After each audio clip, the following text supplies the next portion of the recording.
And now we move to the representation review additional responses, and I think it's at this point that I hand over to John Fussell. Thank you. All right, thank you, Leanne. Thank you, councillors. We are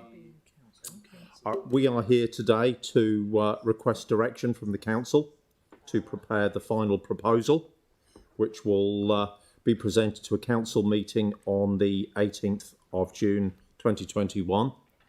The recommendations that accompany a report on the agenda cover the direction that we are seeking.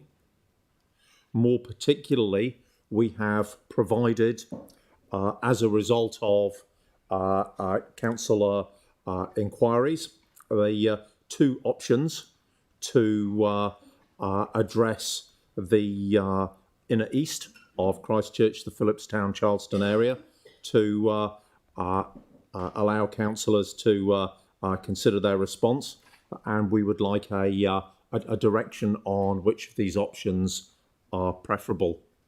Really, that's about all that we have to say.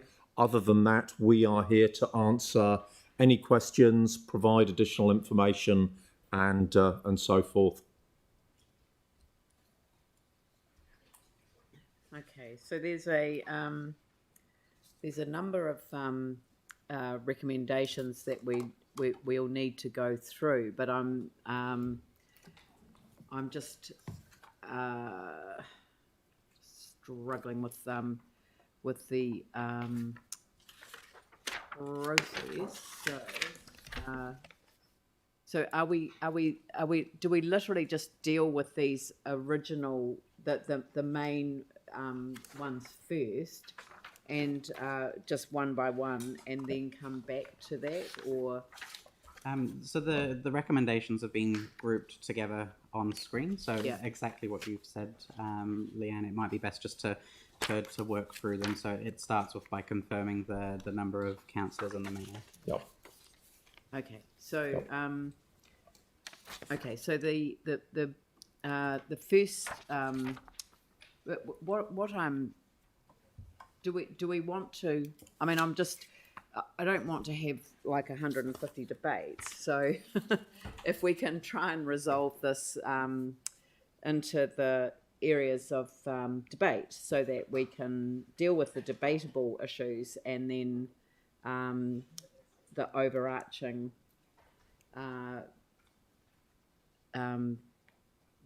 direction to staff. So let's have a look. If we can perhaps, let's do what I consider is likely to be relatively uncontroversial. It'll be, basically for or against, which is the initial proposal that the Christchurch City Council comprise a mayor and 16 councillors, and reject submissions to amend the proposal to have fewer than 16 councillors, reject the submissions to amend the proposal to have more than 16 councillors, including the proposal for 2 councillors for Banks Peninsula. So, I mean, we could, I don't know whether people want to...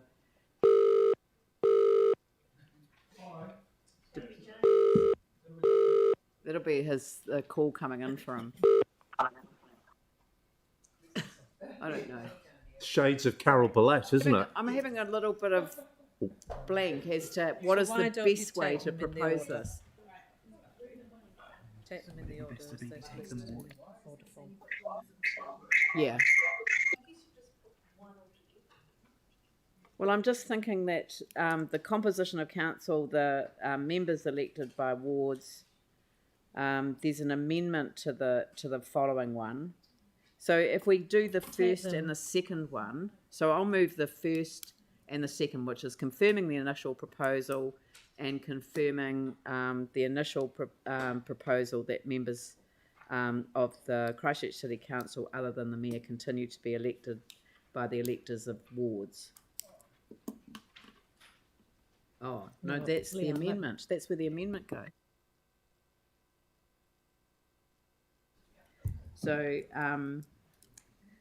So, I will move the Composition the of the council. confirming of the initial proposal that the council comprise a mayor and 16 councillors. Do I have a seconder for that? Andrew, is there any discussion? I don't. What I was just unclear about is whether you were going to have one debate at the end and you can touch on all the things that you want to touch on. Yeah. Yeah, but it was up to you. Well, exactly. And that's really what I'm saying, is however she wants to run it, I'm fine with that. The only thing that really staff haven't. Yeah, I'm sorry.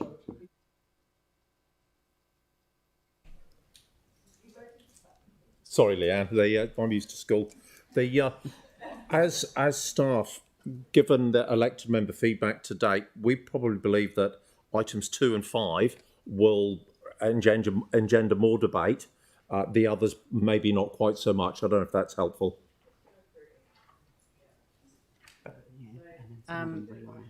Yeah. Yeah. It's just that some councillors want to obviously make the case for reducing the number of councillors. So is that better to have that debate now, or is it better to have that debate? Because they kind of cascade through. Yeah. It's almost better to do them in the order, because if you not decide to change, not everyone needs to debate. No. Yeah.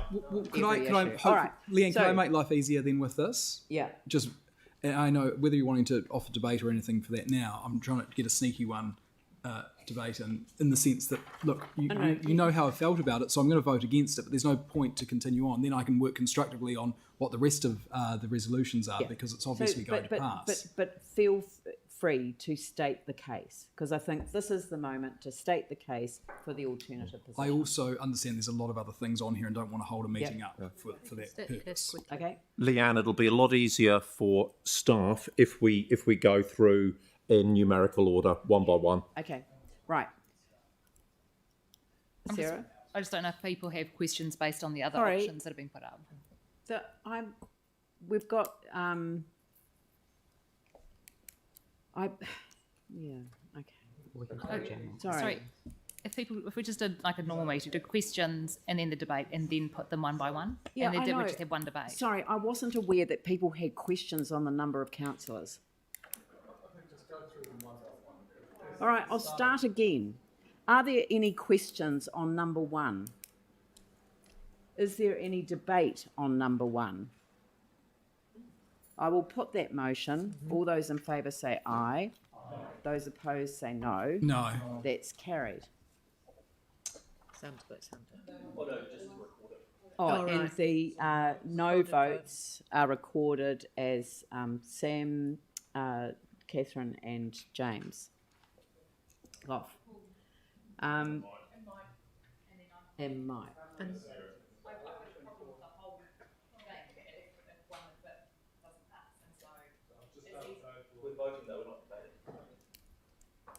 Sorry, look, can people please, I have just been asked by staff that it is easier for them to get advice. The final debate is coming back to council.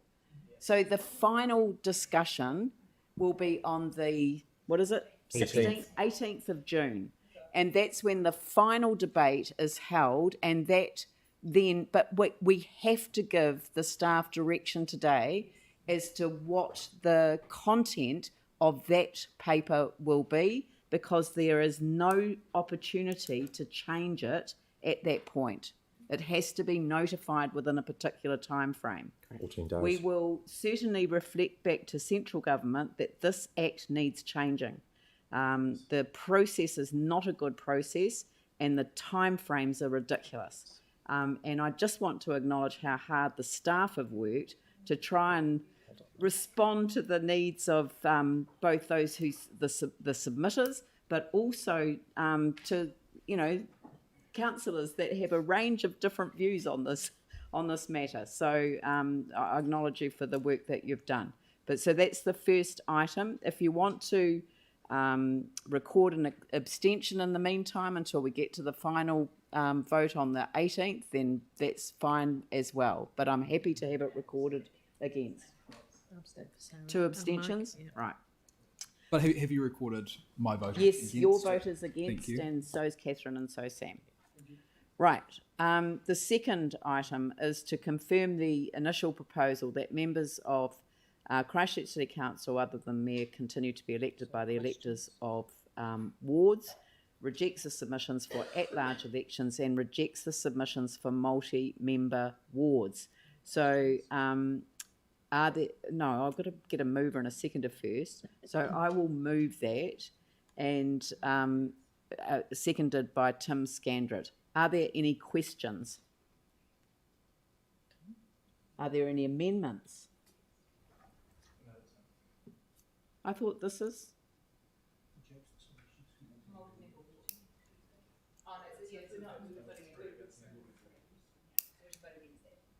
So 2 is fine. Oh, I see. Yeah. Okay. So the amendment goes with the next one. Yeah. Okay. So I will put that motion. All those in favour say aye. Those opposed say no. So that's Sarah and Mike. That's carried. And now we move to single member wards. Confirms its initial proposal that the city continues to be divided into 16 wards, with the electors of each ward electing 1 member. I'll move that. Seconded by Anne Galloway. And I understand there's an amendment. And the amendment is to amend the initial proposal so that the city is divided into 6 wards as per the proposed community board configurations, with electors of each ward electing 3 councillors, apart from Banks Peninsula, who will elect 1 councillor. Are there any questions for staff on either the amendment or the proposition? No? So I'll open it up for... oh no, the amendment's been moved and seconded. Have you got that? Yep. And I'll open it up for debate. What? Sorry? Right. Sarah. Thank you. We have a huge opportunity today if we are brave enough to take it. We talk about encouraging participation, of increasing candidate diversity and voter turnout, and here is our chance to put our words into action. The majority of the people sitting around this table today were first elected in large multi-member wards, whether to council or community board. And let's remember that the proposal is not to go back to the system we had. It did have some issues. We are proposing to keep community board members elected in the current wards, to be the super local voice as we at council focus on more of the big picture, the policy and the direction for the city. When it comes to urban centres across the country, we are increasingly becoming a conservative outlier. Let's embrace democracy, encourage candidates to stand, and give voters more choice. It is uncomfortable and counterintuitive to encourage people to stand against us, but we are not here for ourselves. We are public servants, and our job is to do what is best for the people of the city. With 3 councillors elected across a community board area, we would have more candidates likely to run. In the old system with multi-member wards, we had 3.9 candidates per seat on average. That's now dropped to 2.6. We would move back towards gender equality, as the stats clearly showed how much of a fall we have had since the current system was introduced. We would have greater representation of the diverse people of the city. We measure gender equality, but other measures of diversity will all be enhanced as residents vote for a group of 3 councillors and don't have to choose between male and female, gay and straight, Māori and Pākehā. They would get to choose all 3. And of those submitters that mentioned multi-member wards, over 2/3 were in favour. We've had a clear analysis of how single councillor wards have impacted gender equality and candidate numbers, but there's been no actual evidence shown to us to counter it, only anecdote. Let's stop worrying about what might go wrong and start being excited about what might go right. More participation by candidates and by voters, and by more people having their say in what happens in Ōtautahi. The main concern I've heard from colleagues is that higher voter turnout of wealthier wards could see some areas not represented by someone from that area, as it sometimes did in the past. But that happens now, as we do not have to live in the ward we represent, and we have clear examples in the last 2 elections. It is also mitigated by having board members elected in smaller areas still. And let's remember that in its first fully democratic election for a decade, ECAN had large multi-member wards in Christchurch. Look at the Christchurch Central constituency, made up of Riccarton, Fendalton, Central and Linwood, who voted in representatives from Woolston and Shirley. Let's give voters more credit than simply assuming they vote for their own. The most progressive and democratic electoral system is for multi-member wards with STV. We are not able to make both of these decisions at the same time, but that should not stop us making them separately. We have this opportunity. Let's be brave and let's say yes. Anyone else? Andrew? Unsurprisingly, I support the smaller single-member wards on the basis that they keep democracy closest to the people, because they increase the chance of a person actually knowing their councillor personally because they know them within their community, because they increase the chances of a person from within that community or community of interest being elected to represent that particular community, quite possibly people who are already community leaders or who are well known within that community. A smaller ward makes running as a candidate more affordable and more realistic for a wider range of people.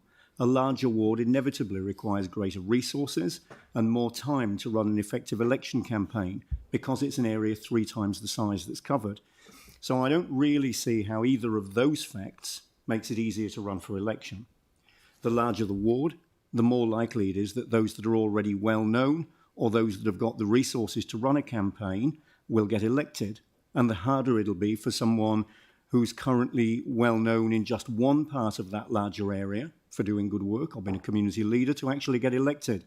This could easily be translated into people that are already well known or well resourced getting elected because of name recognition and those resources, rather than others who may in fact be more effective and better connected representatives. It also means that each ward gets its own representative elected by and accountable to that particular community. With one councillor, it's pretty obvious whether they're doing their job or not. With 3 people, those people could easily hide behind each other.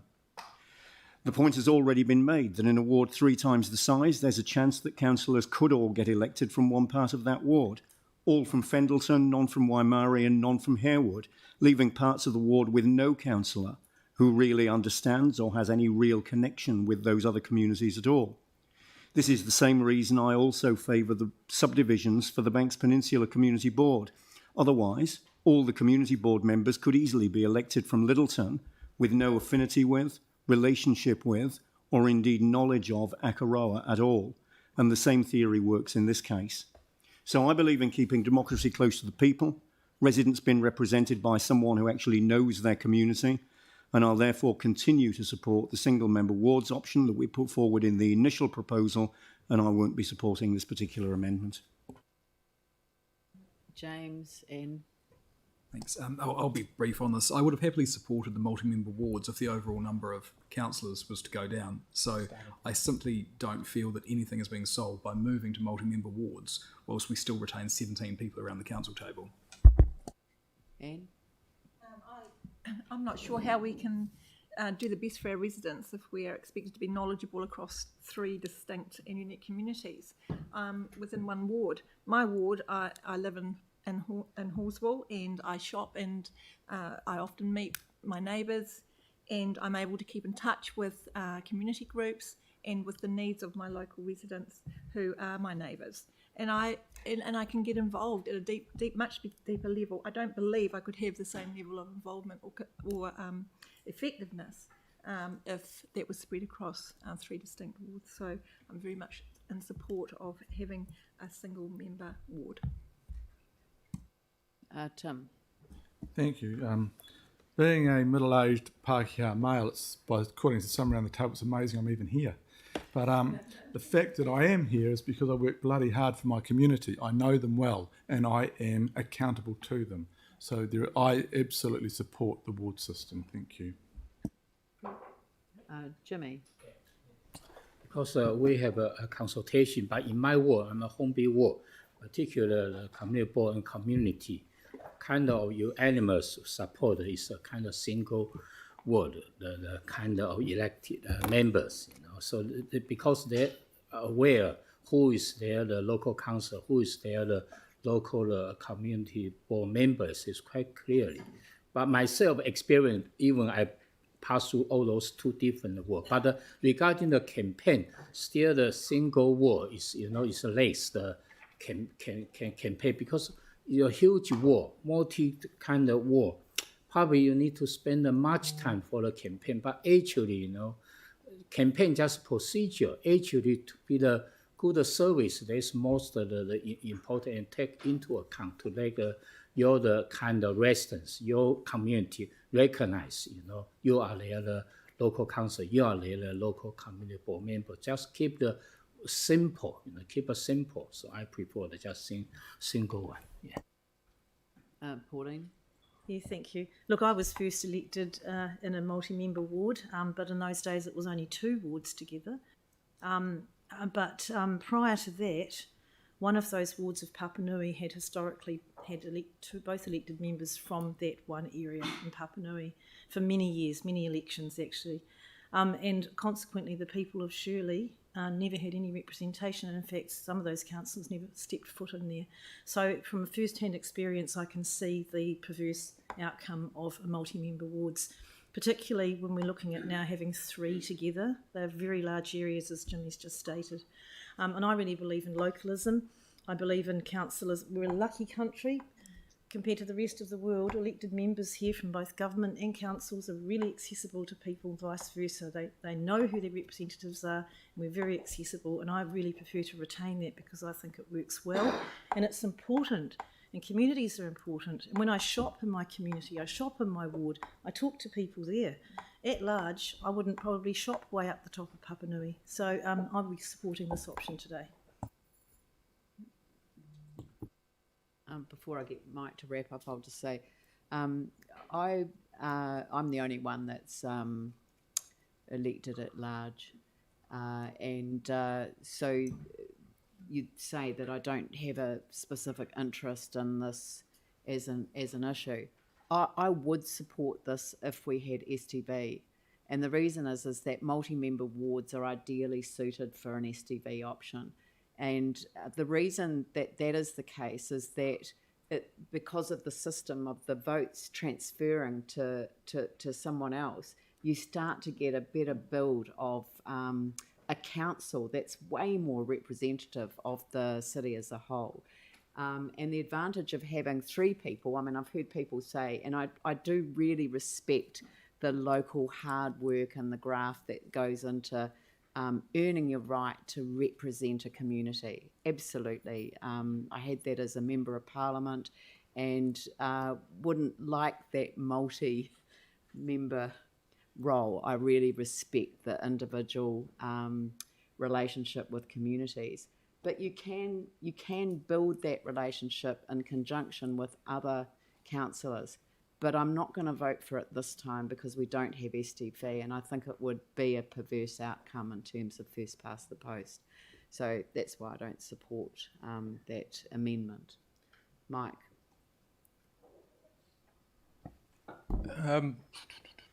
Just trying to think what to say without trying to stay respectful for my colleagues, because all I've actually heard around the table mostly is I. When we should be actually looking at the people we represent. And it's clear from some of the examples that have been given in terms of election expenses, who gets voted in. You're not actually looking at proper data and evidence that shows that actually you're wrong in what you're saying. I don't think you give the people of your wards, whether it be 1 or 3, enough credit to actually vote in the people that best represents their view. I don't think you see actually the actual added benefits of having more than 1 councillor in a combined constituency that actually helps not just the people but yourself deliver better results. It's a shame. Look, this was an expected outcome. When I first raised this at the start for the consultation, it was obviously completely voted down, and it's a shame. And I guess this is why we see the problem of actually having this type of vote in this environment, because we always have a bias no matter what we do, and we're always going to vote with the bias. Like, yeah, Tim, you work hard, so why wouldn't you get voted if you had 3 wards? And actually having 2 other people with you doesn't mean you're not going to work any less hard. You're still going to work for the people that voted you in. And it's just how it works. I don't think we can compare what happened with the 2004 changes. That was totally different when it dropped to 24 to 12. I agree that was the wrong outcome, and it did have perverse outcomes, but we're not talking about this. We're not decreasing the amount of councillors. We're actually keeping the councillors at the same level, and what we're trying to do is actually add a little bit more accountability and a little bit more value to the people that we're actually here to represent. I personally would have loved to be stood for election over Papanui Innes and potentially the Central Ward, and I would do my best to represent all those people equally. So look, it's a shame that actually no one else sees the added benefit in this. It is actually really disappointing. I knew this was going to be the outcome, but it's important to raise this amendment. I do hope actually this gets appealed, and an independent authority actually makes the right decision to actually give better representation. Thank you. I'll put the amendment first. All those in favour say aye. Aye. Those opposed say no. That is lost. Division. Councillor Templeton. Aye. Councillor McClellan. No. Councillor McDonald. No. Councillor Johansson. No. Councillor Galloway. No. Councillor Daniels. Yes. Councillor Coker. No. Councillor Chen. No. The Mayor. No. Councillor Scandrick. No. Councillor Major. No. Councillor Kewen. No. Councillor Goff. No. Councillor Davidson. No. Councillor Cotter. No. Councillor Chu. No. Councillor Turner. No. So that's 3. Thank you. That's lost, and I'll put the motion. All those in favour say aye. Those opposed say no. That's carried. Can I just record Templeton, Davidson and Daniels as opposed? All right. The resolution. The resolution. 3. Confirming. Thank you. Thank you. Number 4, I will move the adoption of the names of the wards. Do I have a seconder for that? Jimmy Chen. Any questions? Any debate? I will put the motion. All those in favour say aye. Aye. Those opposed say no. That's carried. And abstentions, Sarah, Mike and Sarah. Setting ward boundaries.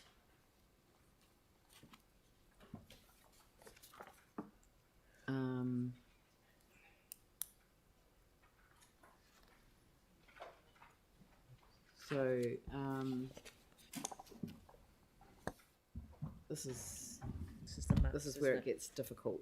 So help me through this one.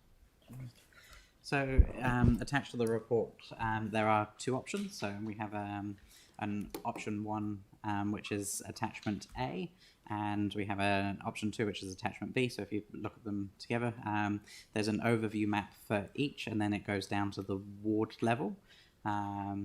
So what we're looking for in this, we've rather than recommending an option, because obviously it's there's differing views, what we would need council to do is eliminate one of those, or essentially move one of the options. I'm happy to move the option A as well. Attachment A, I should say, option 1. And I'll second Jake's. Oh, hang on. Right. I've already moved it. Yeah. Well, who seconded it? No, it's too late. I've got a mover and a seconder.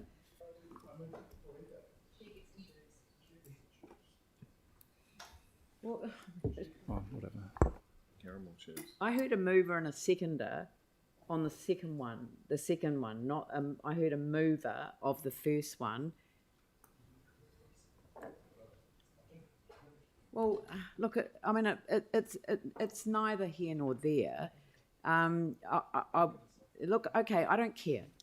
Yanni, you can have your way on this. I will accept that it has been moved by Yanni Johansson and seconded by Melanie Coker. And I'm going to take a foreshadowed motion that is moved by Jake McClellan, seconded Sam McDonald.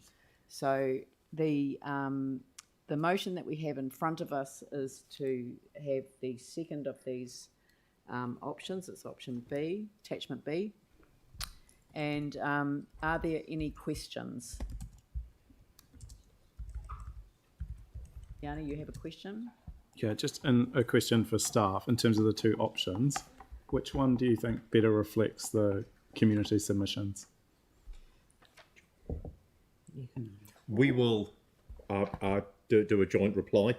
The option A reflects the fact that the community of Phillipstown asked, firstly, to be included in one ward.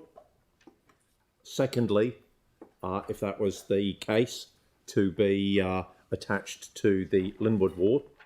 So that reflects their primary request, but not their secondary request. So we've got one of two, and it was their primary. Chris, would you like to No, anything else? No, I think that covers it. Yeah. And I think with option 2, it still has from memory, a split to the north of Phillipstown, which is its current boundary anyway, as is currently set. Yeah, and we are taking care to be objective rather than offering a personal or a staff viewpoint. So does attachment B not provide for all of Phillipstown to be in one ward as they requested? No. No. Sorry, I misunderstood. I thought that it did.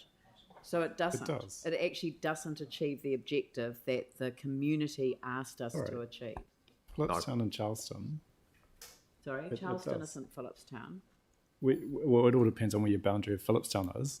Traditionally, the historic area has gone across Ferry Road to Charleston. Yeah, I understand that. And That's goes to not Harris the Street. question that was asked. The question was the Phillipstown community asked to be in one ward.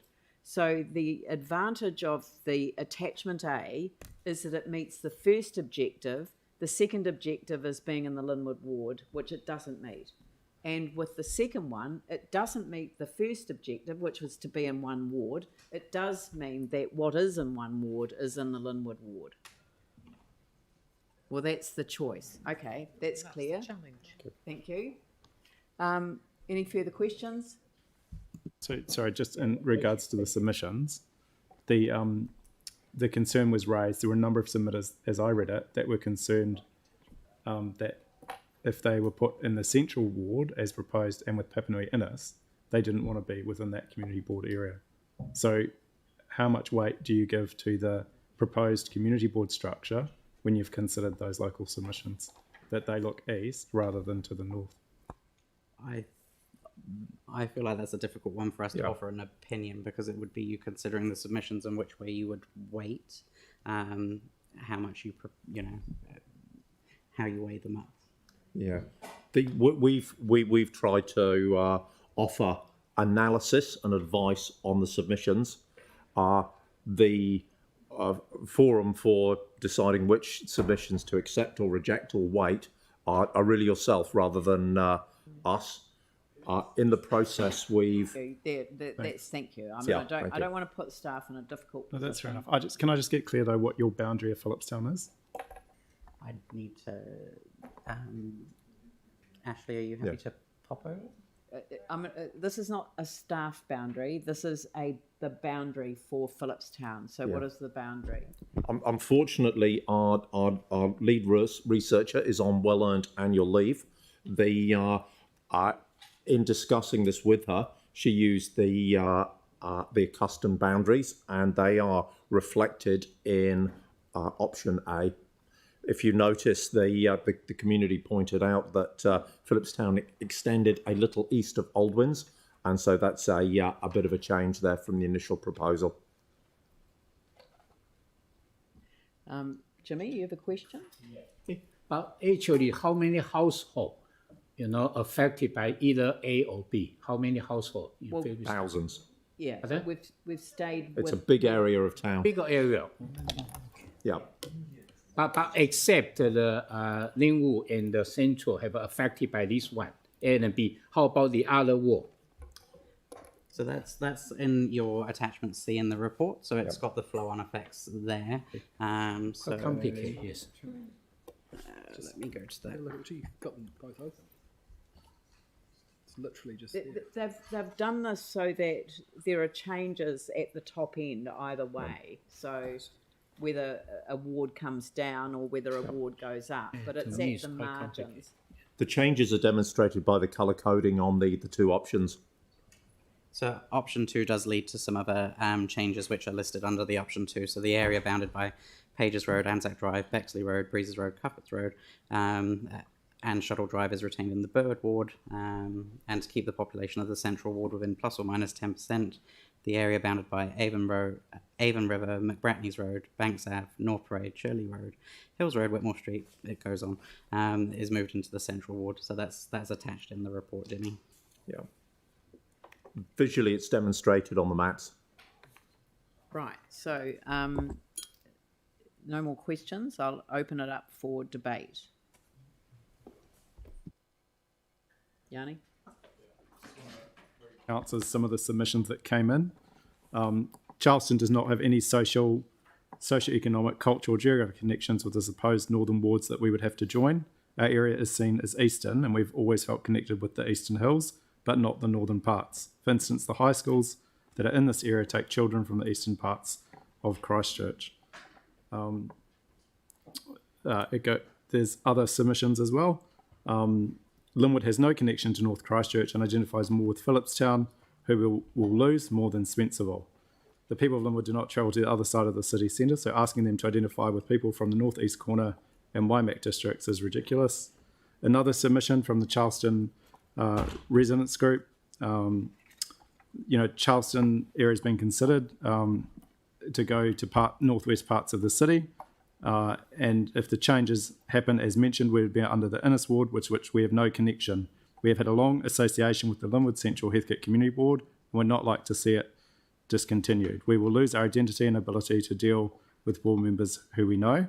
Our discussion with Tessa Zahn, it appears that if the changes happened, our nearest boardroom would be New Brighton, which has no service staff, so we'd have to go to the Palms for anything required, such as photocopying.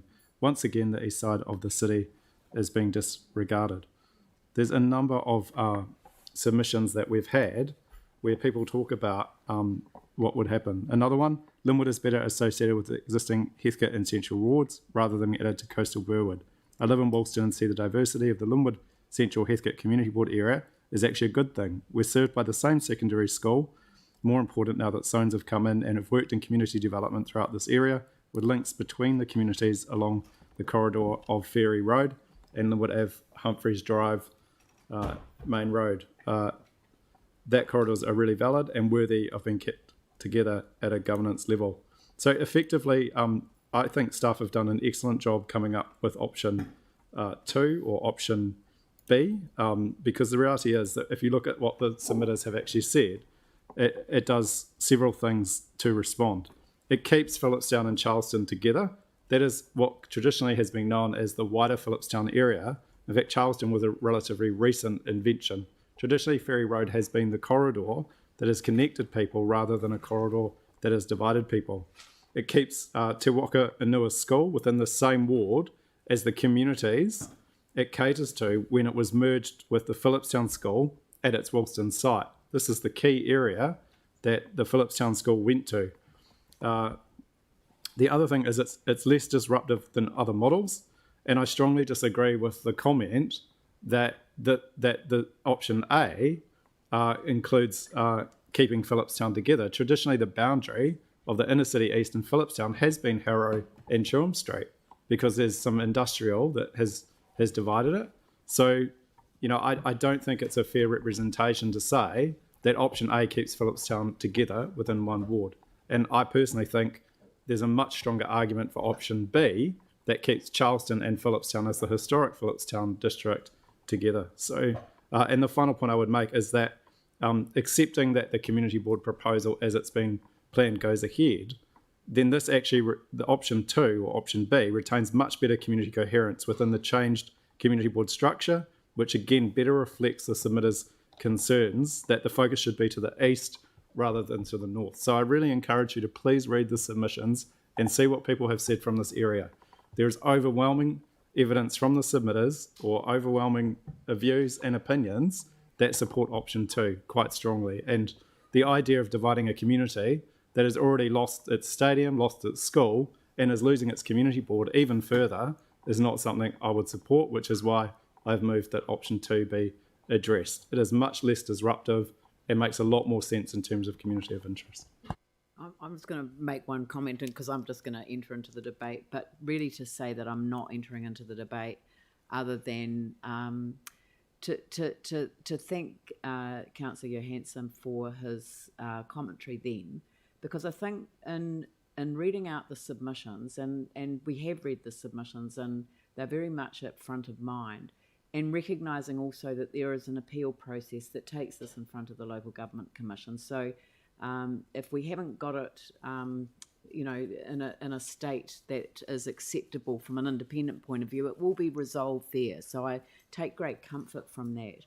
But the real thing that you highlighted in each one of the ones that you read out is the sadness at losing the one community board that got lost in the revision, which is really required in order to get equality of size between the community board areas.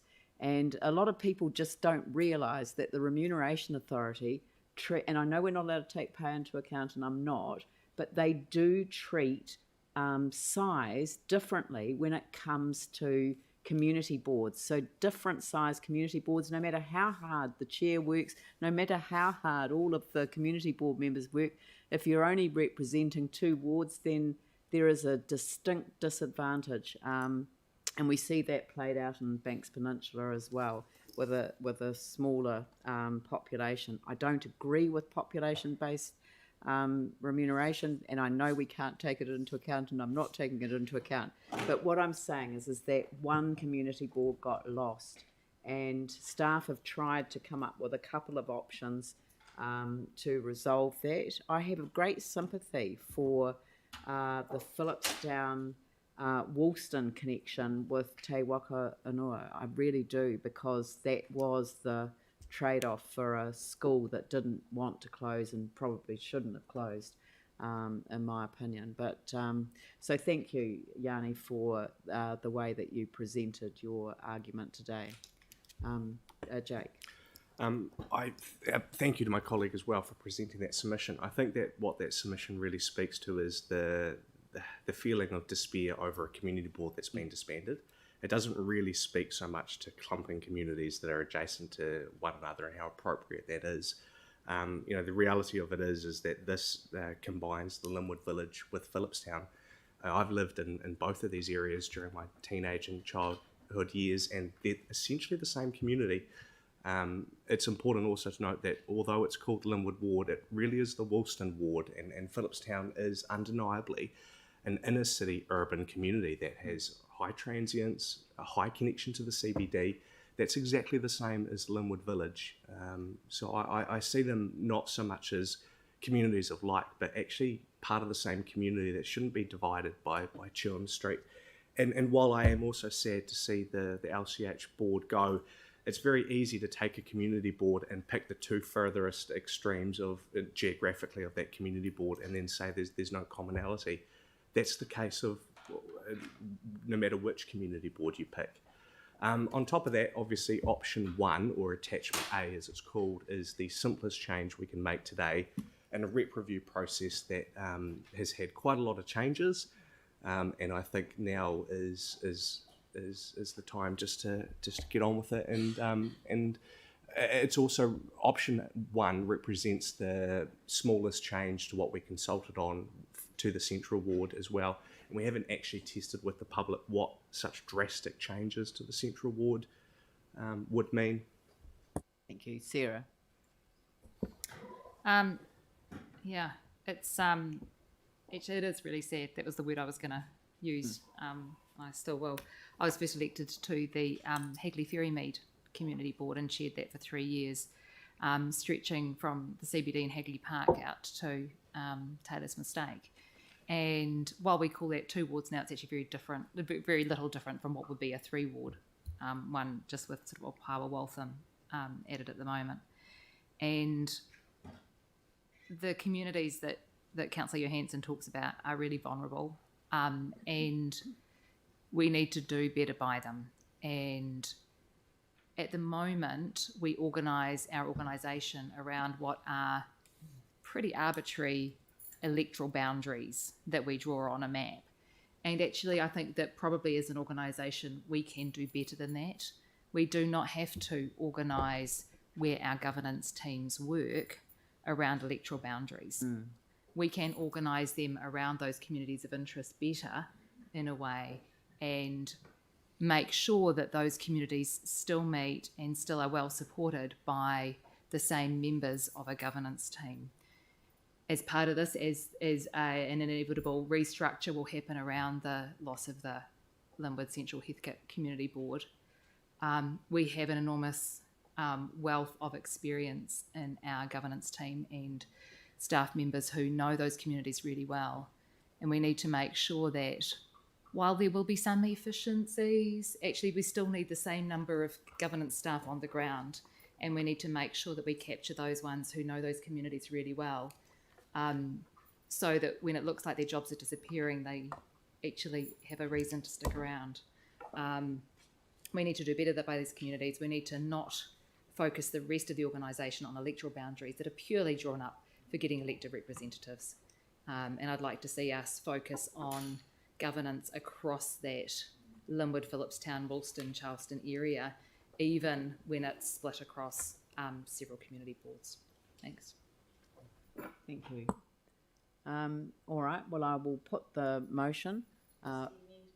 This is, no, it's not an amendment. This is the motion. The motion is, we have a foreshadowed motion that I will put immediately should that one be, should this one fail, but if it succeeds, that is the motion.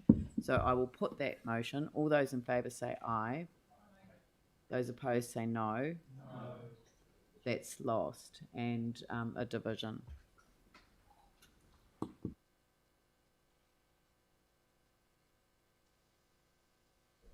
Councillor McDonald? No. Councillor Johansson? Yes. Councillor Galloway? Councillor Daniels? No. Councillor Coker? Yes. Councillor Chen? Yes. The Mayor? Oh, I hate doing this. I'm going to abstain. Sorry. Councillor Scandrett? No. Councillor Major? No. Councillor Keown? No. Councillor Goff? No. Councillor Davidson? No. Councillor Cotter? No. Councillor Chen? Oh, sorry, Councillor Chu? You need to wear glasses. Yeah. Sorry, Councillor Chu? Councillor Turner? No.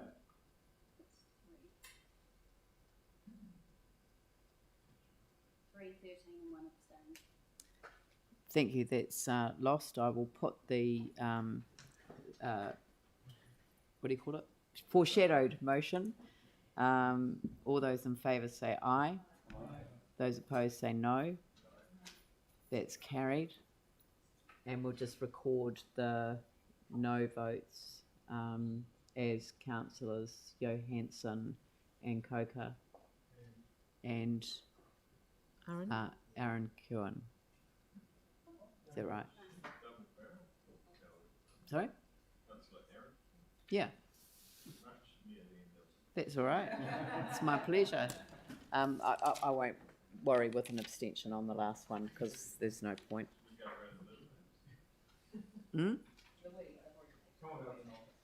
Right. Now we move on to the next one, which is community of interest.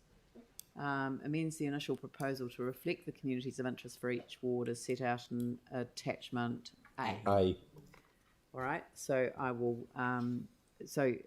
who would like to move? Oh, I'll move that. That's probably easier if I just move them all. Look for a seconder.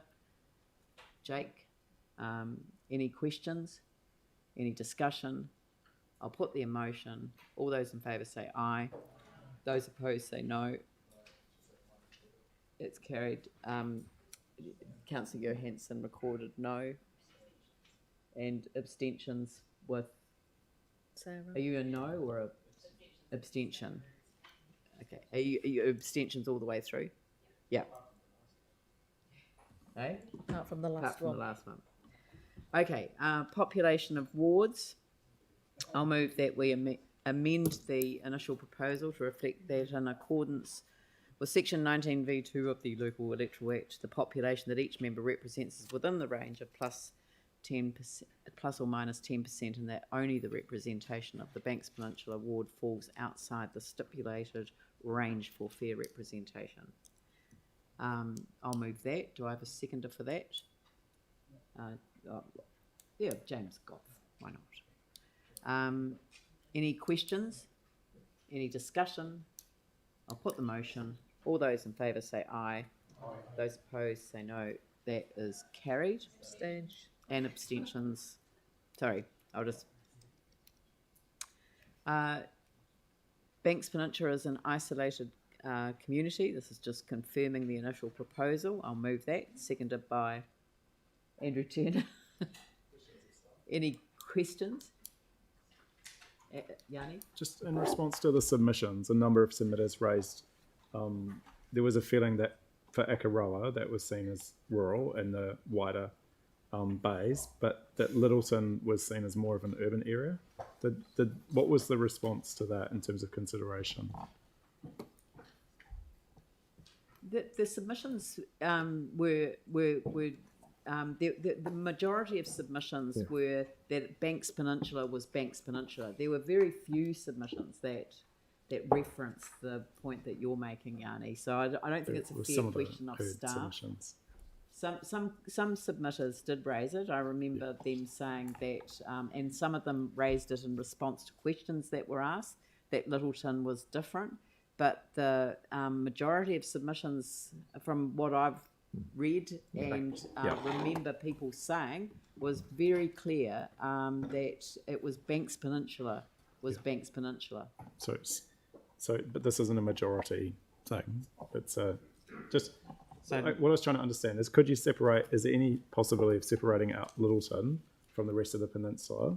So, what would that do for population or acceptability in terms of communities of interest? Well, there is the possibility of doing that. The initial proposal didn't propose that, and the feedback we don't believe has supported that. The population effects, we'd have to get back to you and look at mesh blocks and populations. So we wouldn't be in a position to answer that now. But ultimately, it would mean that population ratio was a lot worse than what's currently being proposed, which would be less likely to get consent through the Local Government Commission, I would have thought. I'm sure the matter will be, I mean, it was thoroughly debated at the Local Government Commission. I recall it. I mean, I presented to the Local Government Commission the last time. It won't be a foregone conclusion. No, I understand that. If you go back and read the reorganisation research that was done, one of the compelling reasons put forward was the fact that Littleton had become much more part of the urban fabric of Christchurch, and that was the justification for it. The reorganisation or the last Local Government Commission consideration of our representation? No, this was the reorganisation. Yes, with the don't peninsula. go back in history, Yanni. Right. We're dealing with the current proposal that we went out with, and there is no weight of submission that would back up a late change to the proposal. It will go in front of the Local Government Commission. Let's leave it where it is. Right, so I've got a mover and a seconder. I'll open it up for debate. Andrew. Thank you, and I will make some comments on this, just really acknowledging the large number of submissions that related to this particular issue. And in fact, reflecting on a similar discussion that happened the last time we did a representation review as well. It's worth noting that not all of those submissions came from Banks Peninsula. There were submissions from others that supported Banks Peninsula being a separate ward that didn't meet the numbers because of the difference and because of the isolation. And just looking at Littleton, Littleton is separated from the city by a tunnel which connects it to the city when it's open, but there are times when that tunnel's closed. At the time when the tunnel is closed, Littleton is connected to the city by two reasonably high passes, one of which goes through Sumner and the other of which comes over the top of Cashmere, both of which are subject to adverse weather events. It's timely to reflect on the isolation of the more far-flung parts of the peninsula. Again, just looking at events of the last couple of days, we had State Highway 75 underwater at Little River, but actually closed from Birdlings Flat right the way through to Barry's Bay. There is no alternative route. And whilst that was a couple of days ago, there are plenty of other examples of when that road or parts of it have been closed because of ice, snow, rockfall, or wet weather events. So, putting the arguments that the peninsula is an isolated community, you've only got to look at Littleton and Governor's Bay to see that it is quite separate from the city in terms of isolation. It would take you over an hour to drive from here to Hilltop. And if you stood at Hilltop and looked over the Akaroa Harbour, you've still got another half hour's drive down to Akaroa, probably 45 minutes or an hour to the furthest parts of the peninsula you can see at that time. I think that pretty much defines isolation. So we heard resoundingly from the people of the peninsula that they agree with the initial proposal. And I think what we see on the ground and in real life, particularly for people that travel to and from the peninsula, supports what we heard in the submissions. Sarah? Thank you. I get why people of Banks Peninsula have submitted, mainly from the Akaroa area, to stay an isolated community. But isolation means quite a different thing in 2021 than it did at the time of amalgamation. And we heard from quite a few submitters about the use of technology, which has ramped up hugely over the last year and has led to a much more connected but digitally society. And that takes away a lot of the necessity for the face-to-face in a lot of occasions. And we have had people submitting and connecting with us at various times via Zoom. Over the next 6 years before the next representation review, this is likely to increase and it will be much better quality, I am sure, with the advent of all sorts of new technologies. One submitter actually framed it really, really nicely. They didn't look at Banks Peninsula being subsumed into the urban, but the potential for a small slice of the urban to join with Banks Peninsula to make up the numbers so that people weren't overrepresented. And I think that's a much better way of framing the conversation. And I would think that this would be the last representation review where this council puts forward a proposal to keep Banks Peninsula as an isolated community. I would think in 6 years' time that simply won't make sense. Doesn't stop me debating. But I think that that's what will happen. Thanks. Thank you. I will put the motion. All those in favour say aye. Aye. Those opposed say no. That's carried, and abstentions recorded. Thank you. Number of community boards. I'll move that we confirm the initial proposal that there be 6 communities represented by 6 community boards. Seconded by Jimmy Chen. Any questions for staff? Any? Yanni? Yeah, thank you. Can you just highlight the logic of how the Linwood Central Heathcote board was chosen as the odd one out? Yeah, the logic was covered in the initial report to council on the 11th of March. So from memory, the the Linwood Central Heathcote was chosen because it had the minimal impact on all the other boards. So it kept the essential superstructure of all other boards together. Then secondly, the process involved a survey of approximately 3,000 people, 940 responses. The responses were around communities of interest and what parts of town, geographically representative, a sample of the community affiliated with, and that very much supported the proposed change aggregation of wards into boards. So I think probably, for example, we could refresh your memory on the view of the southeast of Christchurch, which very strongly supported the aggregation of Heathcote, Spraden and Cashmere. So without rereading the report, that's a summary of why.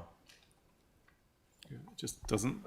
I presume you're referring to these little diagrams, and it's really hard to actually understand how the arguments being put forward by the communities have been considered. Maybe it's the way that this information is presented, but it's certainly not clear as to why. I mean, you could say that about any board that was chosen, that the others won't be disrupted. So I suppose, again, going back to the report, and in answer to your question, not entering a debate, conscious of that, the process involved from memory, about 8 or 9 different aggregations. Those aggregations were workshopped with community boards, with council on a number of occasions. And a number of questions were asked at those times. So that may be relevant. It may not be. The other issue that I recall, and I mean, correct me if I'm wrong, but the increased population to the southwest is a major factor in terms of where numbers can shift from and to. Was that part of the consideration? Not for community boards. Yeah, not so much in that all the wards have to be plus or minus 10%, but it was one of the primary factors influencing the overall approach. That was the biggest population change that this representation review had to deal with. So indirectly, that underpinned everything. All right. So it's been moved and seconded. There were a number of submissions that raised concern about a community board having the greatest area of social deprivation and need. Have you considered any proposals to address that in the resolutions? Like, you've heard from one submitter, for example, concern at having to travel to New Brighton for the service centre. Yanni, we've already heard that the location of the service centres is not something that has been in any way decided, and that will be a matter it will be a matter for the chief executive once the decision is finally made, and that won't be until next year. So it's not a matter for our consideration today. I just think in terms not make assumptions that anything is going to remain exactly where and how it is provided at the moment. Yeah, I just think in terms of responding to the submissions, it's good just to record We are required to respond to the submissions, and we will be responding to the submissions. The organisation will. All right, so I'll now open it up for debate. I'll put the motion. All those in favour say aye. Aye. Those opposed say no. That's carried. 2 abstentions, 1 voted no. Yanni Johansson. The next item is the names of the community boards, and it is to confirm the names as set out in the initial proposal. I'll move that. Do I have a seconder for that? Phil Major, sorry. Are there any questions? Is there any discussion? I'll put the motion. All those in favour say aye. Aye. Those opposed say no. And abstentions?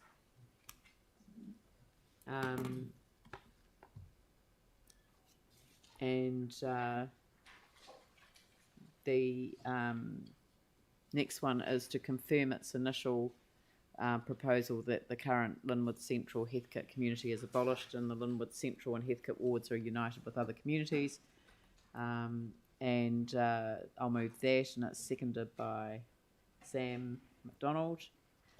Any questions? Yanni? Debate. Yanni? Again, like, I just don't think that if we were responding to the submissions that were made, I think the community submissions certainly haven't been responded to in regards to this one. And it was interesting to hear people saying, well, the majority were in favour of the peninsula being an isolated community. From my reading of the submissions, actually, there were a number that wanted this board retained and struggled to understand the logic with what was proposed in terms of the community boards. So I thought that there were really good submissions that were made to the full council, raising a number of those concerns. But I'll just quote you from one of the submitters who said, "We strongly feel that this proposal has been designed solely with numbers in mind, lines on a map, but it entirely lacks the nuance and recognition of the community and the feelings of belonging of the members of our community."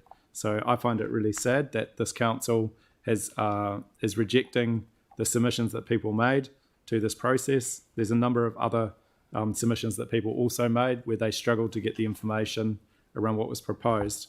But certainly if you look at the dotted diagrams, you don't, in my view, you don't see clearly a desire to justify the current proposal. Certainly, especially in that eastern part of the city through Woolston and Bromley, for example, I don't believe that mapping exercise shows that people wanted to go with what's being proposed. So I strongly disagree with this proposal. This board has a long history in this local community.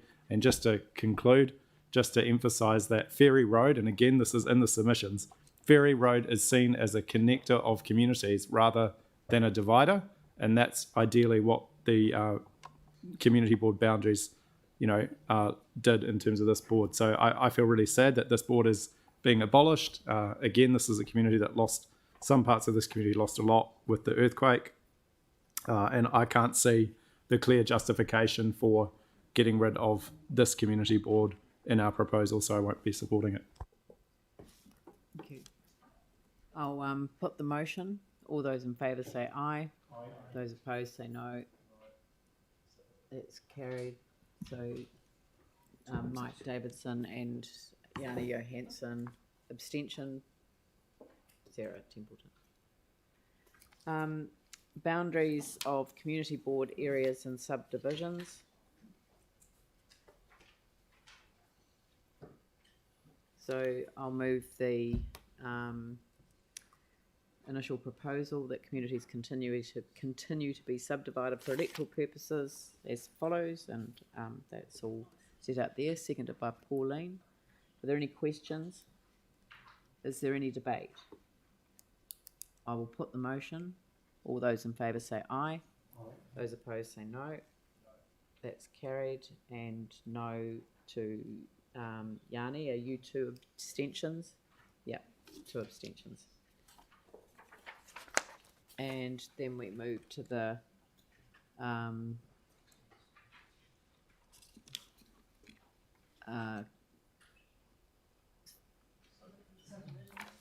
yeah.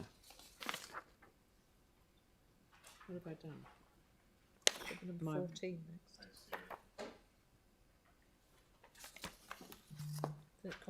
I actually thought we'd done that. Community boards. Oh, sorry. That was 12 that I moved and seconded. Okay, right. Oh, yes. So now we're up to 13. My apologies.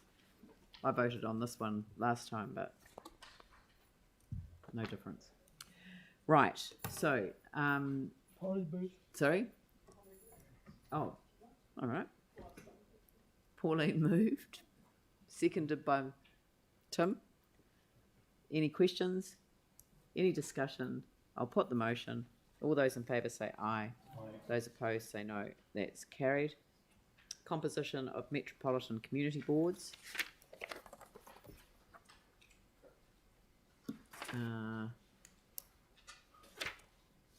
Confirms the 5 urban community boards comprising 9 members each. So I will move that, seconded by Jimmy Chen. Any questions? Any discussion? Yanni? Yeah, thanks. Obviously, I won't be supporting this. I just encourage councillors to recall the submission from the community board, the Linwood Central Heathcote Community Board, which I think the verbal submission said that really communities felt like this was being done to them rather than with them. So, you know, I feel, especially if you, again, just read the submissions from people in this area, that doing this to a community rather than with them is not the right approach, and I will not be voting for it. Okay. I will put the motion. All those in favour say aye. Aye. Those opposed say no. That's carried. Abstentions? Yes? Are you abstaining? Yeah. Oh, right. Okay. Sorry. Okay. And so that was Yanni opposed. Yeah. Composition of Banks Peninsula Community Board. I'll move that. Seconded Andrew. Yeah. Any questions? Any discussion? I'll put the motion. All those in favour say aye. Aye. Those opposed say no. That's carried. Final note. I'll move that we accept or reject each submission received accordingly. Do I have a seconder? Tim? Any questions? Any discussion? I'll put the motion. All those in favour say aye. Those opposed say no. That is carried. Opposed, Yanni. So, there's an additional motion moved by, sorry? Yeah.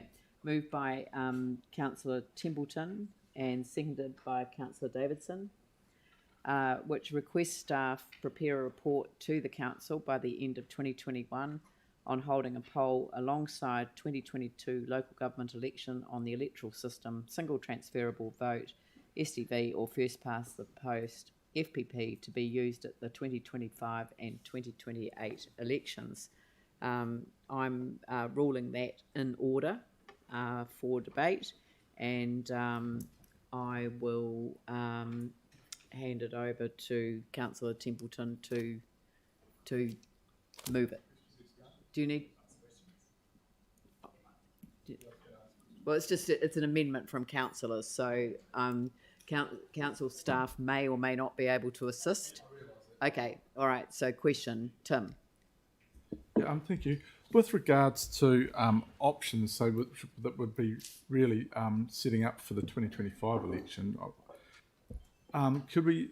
This is proposing, say, 2 options: first past the post, STV. Is it possible to put other options there?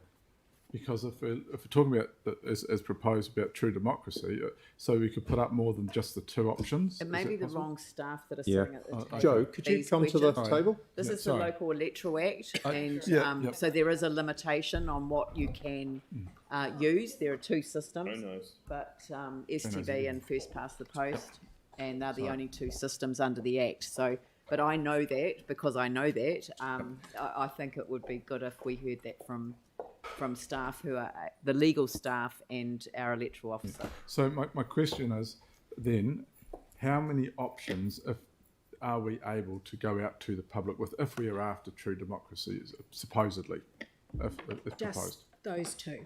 So those are the only 2 options open for voting in local government elections. So can I ask why STV is the only other option?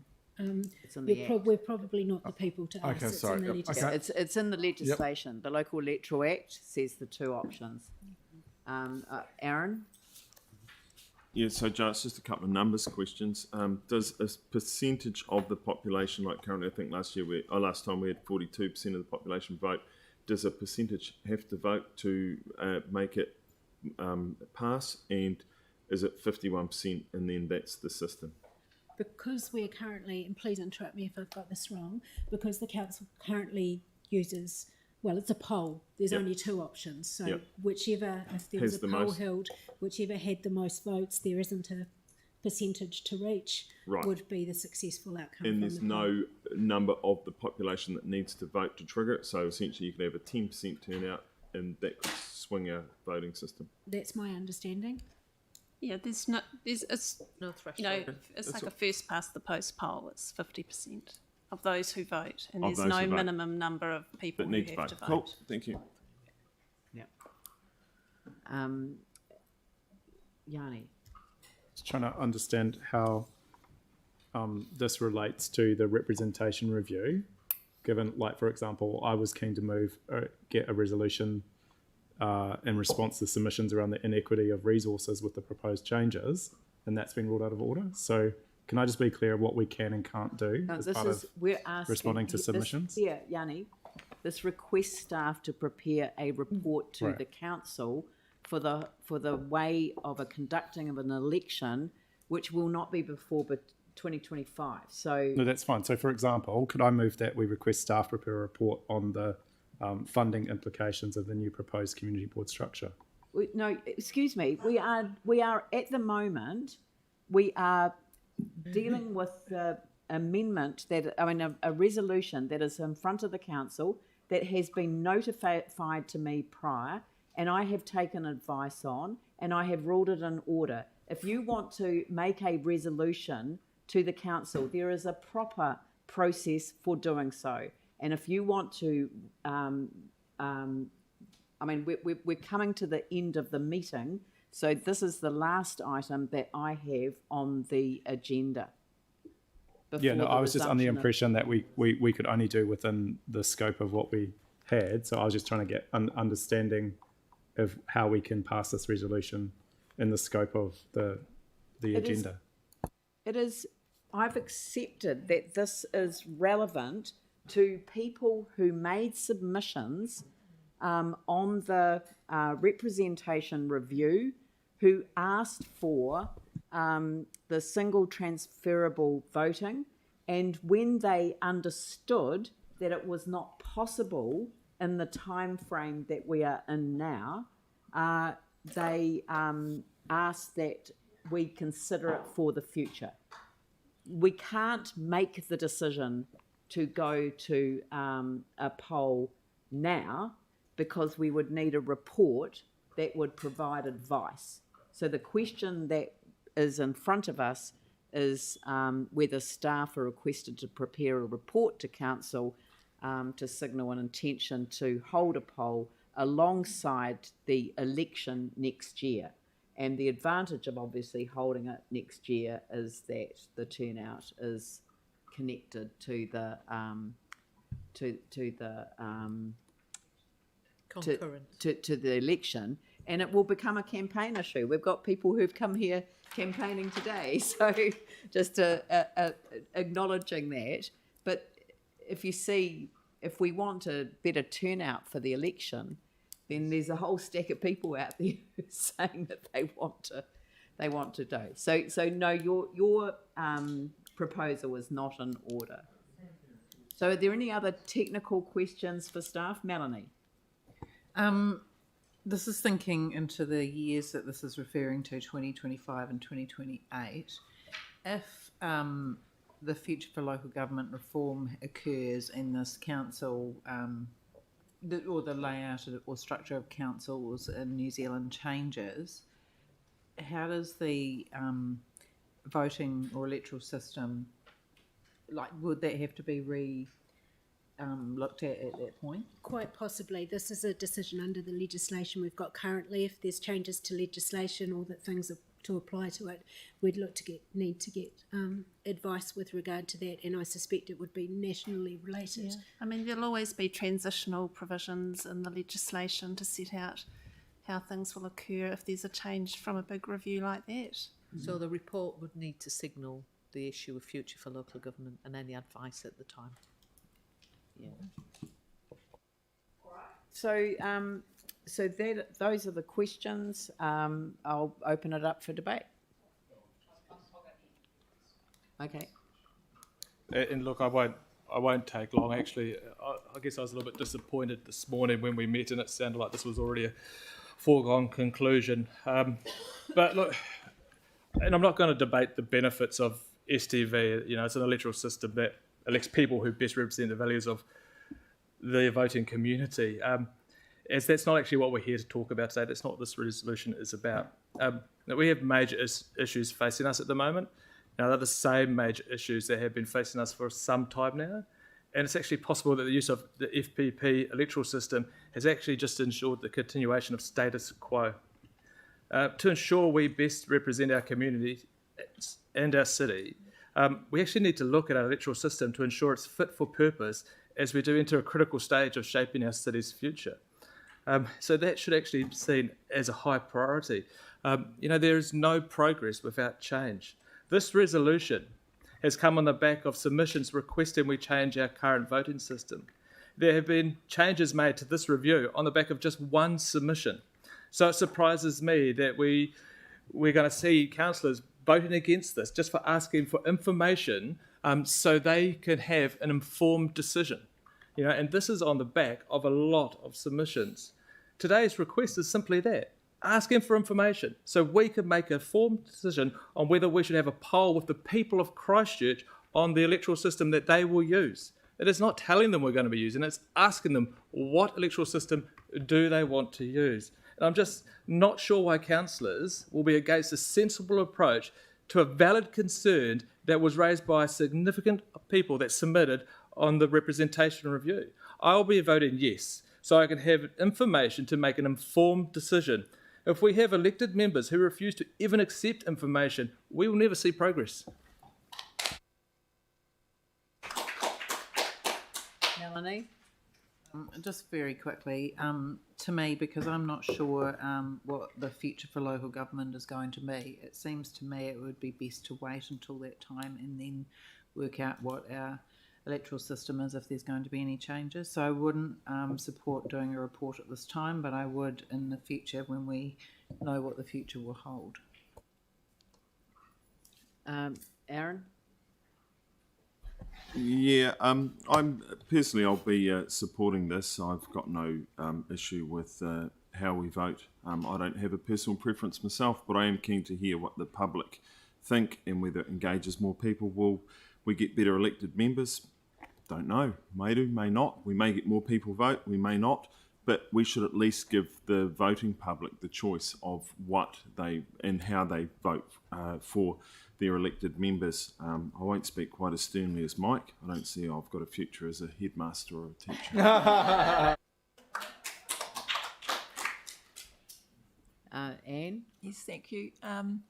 I agree with Mike. I think that it's important that we get the feedback from our community, to give the information about this. But the wording that's been presented to us here kind of suggests that we're going to do it. And I would like to know the advantages and disadvantages of both systems. And I would like a report to outline those things. And even to look at the history of this and the past, because I know that I've had some good information sent through about past moves to get this through. We have the experience, obviously, of other examples where this system is used, and it seems to cause a lot of confusion for people. So I'm very open to having the information to make the decision, but to me, what we've been presented with here doesn't actually suggest that. No, I'm not going to do that. I want to enter the debate. So the issue for me is that we didn't take a long time to consider this matter in time for it to be looked at for this election. We need to get ahead of the game as a council and receive the information. So the information is core critical. I mean, staff are being asked here to prepare a report on the sensibleness of if you're going to hold a poll, when would be the best time to hold it? When there is nothing else being asked for by way of a view, or when you've got a contest around a council election.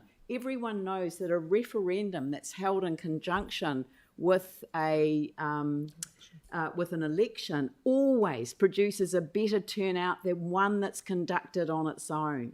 And the other thing is that when you look at the two referenda that were held last year with the central government election, I think that the outcome of the two results was predicated on the basis of what happened first.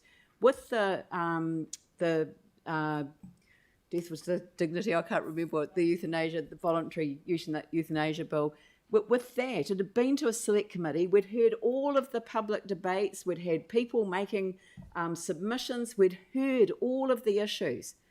With the marijuana one, which God only knows how that came out the way that it did, except for it didn't go to select committee. And so there were things in the bill that people were going, oh, no, that's not quite what I wanted. You didn't have all of the public discussion with all of the experts. I mean, to me, it's obvious. So what we want is get in early, get a report, get all of the facts. How does first past the post work? How does SDV work? What is a system that actually does produce a fairer system? I was a huge supporter of MMP before we had MMP. I got elected. I'm so old. I got elected under first past the post twice, and then under MMP. And I just think that we have to be open to this way of voting. I probably wouldn't have supported it before, and the reason I wouldn't have supported it before is that the DHB one was so confusing for people. This is different. It's a smaller number for each of the wards, 2 or 3 candidates. But no, there were seven required, and that usually produced at least 30 candidates, so it didn't work so well. So I urge people to support this. Tim. Thank you. Look, it's surprising that people find it hard, as mentioned, to find the information, because we live in a world that's full of information on the internet and Google, etc. Whether it's the right and truthful information is another thing. But when I first got elected, there were 6 independents and 2 people's choice. So to say that the likelihood of there only be a few, it's irrelevant. It could be actually 9, could be 12. You just don't know. If we're going to really open it up, it could be open to the whole ward or wards.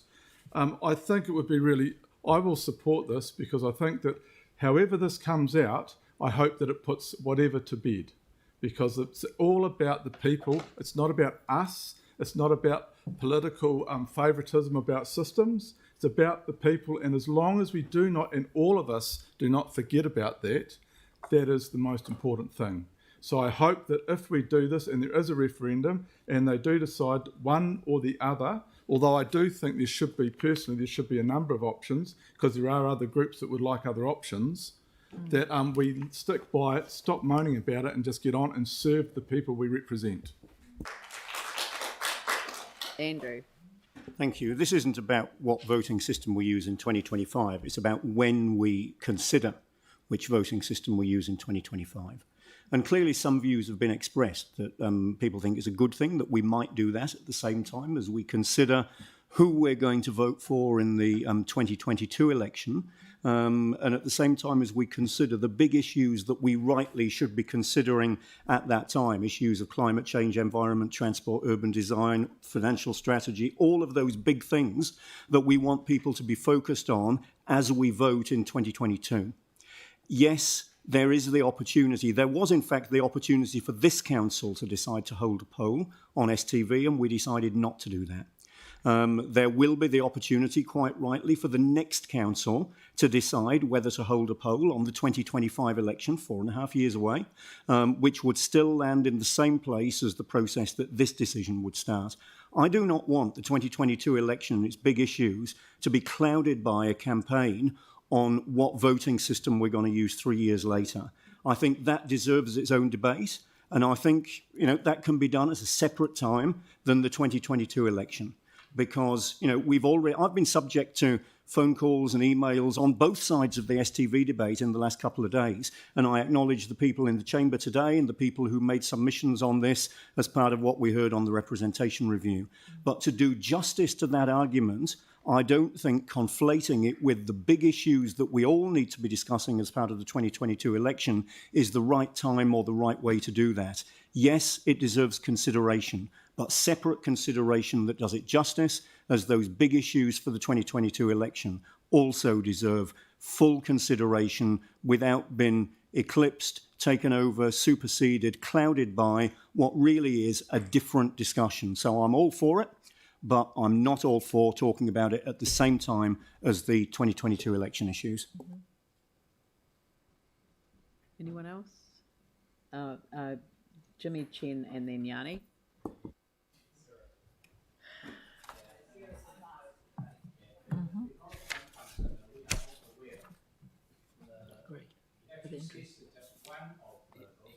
Turn the mic on, please. You made a good point. Oh, yeah, okay, thank you, yeah. I'm concerned is the local government election, it run to the improvement. It's not only for the what kind of system, etc. We are all aware. The central government and the Crown, recently they have invited 5 independent panel review how to improve the local government structure, etc. And also interim report. I'm aware possibly will be by the end of this year, and also after another 1.5 years, they have to formal report to the government, to the cabinet. I believe, whether what kind of system, FPP, STV, or some other system, they will be there the part of the improvement, and also in that time, possibly all those the local council probably has significant structural change. So I agree with Andrew mentioned earlier.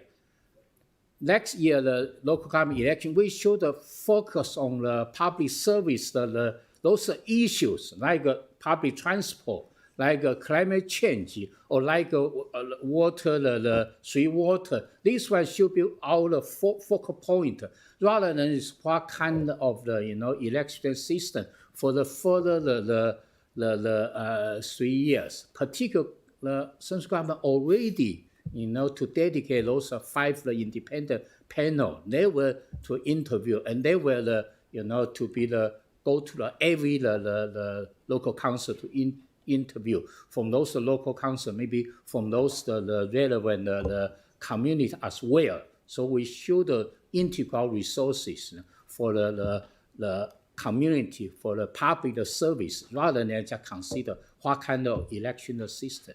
It's my view. Yanni?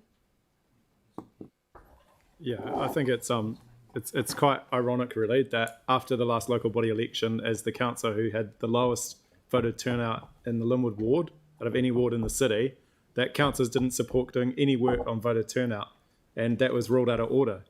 This timing around this is wrong, but actually the principle is really good. We should be, as a council, looking at why people choose to either vote or not vote. We should be looking at how we get diverse representation around the council and the community board tables. And we should actually be looking at the boundaries and the representation review at the same time as the voting system. But instead, we leave things so late that we get told we can't do one because we've already done the other, or vice versa. So I think actually the idea of getting the information is sensible, but I think there's a number of questions that we should also be concerning ourselves with, and not just raising this now because we've had a few submissions, but actually thinking about previous research that we've done into why people choose to vote and what gets them into a habit of voting. So there's a lot of work that needs to happen, but I can't see why getting a report should be anything that we're worried about. I have real concerns about holding a poll alongside the local government election, but I think that shouldn't stop us from getting information to consider what is the best way of understanding or enabling the communities to participate in local government in our city. We've got massive negative results in the latest residents survey. So we need to look at something, and I'm really open-minded to what the best system is, but I do know the current system of having separate processes for separate decisions that are connected to each other is a really silly one. So I can see no reason to not get the report. If there's concerns in that report, then I think that's the opportunity for councillors to express that. Right, Sarah, close the debate. Thank you. Kia ora. Thanks, everyone. We've spent many hours considering boundary changes and their flow-on impacts, and a single submission has led to multiple changes and discussion around the table. Today, we also need to show that we've listened to those 24 submitters who asked us to consider STV as a voting system, and asking for a report so that we can make that decision is a sensible way to respond to those requests. We're facing huge issues as a city, and the issue of resident engagement in council processes is actually the biggest one of them. And we heard that loud and clear in our resident survey discussion this morning in the council meeting. We cannot face the other challenges that our city faces, such as climate change, without an engaged community. Talking about our electoral processes during an election at a time when people are more interested than normal is the best way to get a conversation going, and should not be seen as a distraction from any political ambitions. And I'm sorry, Mel, but if we always wait around for future changes that the government may or may not make, we will never make any progress. I would rather make a choice than be done to. And the wording for today's resolution is actually from staff, and it's a change from the one that was originally sent through. It is designed to give us a report to make an informed decision about whether we have a poll. The Hamilton City Council recently decided to switch to STV and ran a really effective information and education campaign ahead of a standard community consultation. Their community were really supportive and are looking forward to the change in 2022. Andrew, those really big issues you talked about need an engaged community to deal with them, and we never decided not to progress with STV. We gave guidance in a workshop that it shouldn't even be a report for decision. If we had made a decision earlier, we could have gone out for a standard, normal consultation process, not a formal poll. And we could have had a very simple, straightforward decision much earlier in the process, in time to enable a discussion on the representation review and multi-member wards. Rather than clouding the issue, this is going to bring clarity. The most progressive and democratic electoral system is for multi-member wards with STV. We are not actually able to make both of these decisions at the same time due to the various processes we are handed down, but that should not stop us making them separately. The Local Government Commission may yet decide that we are elected at large, and it would be good for us to have this conversation with our community lined up at the same time. Thank you.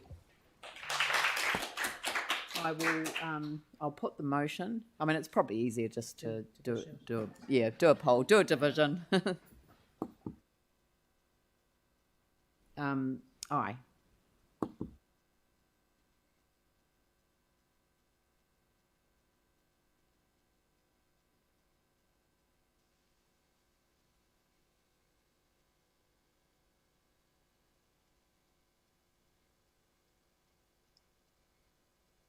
I can't hear anything.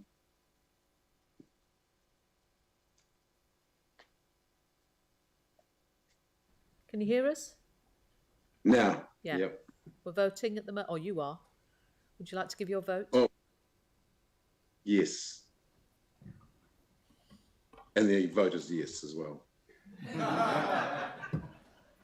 Councillor Davidson? Aye. Councillor Galloway? No. Councillor Goff? No. Councillor Johansson? Yes. Councillor Kewen? Yes. Councillor McDonald? No. Councillor Major? No. Councillor McClellan? No. Councillor Scandrett? Yes. Councillor Templeton? Yes.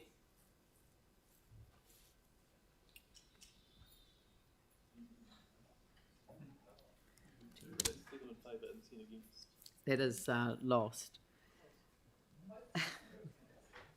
So thank you all. I will now move that standing orders previously suspended be resumed.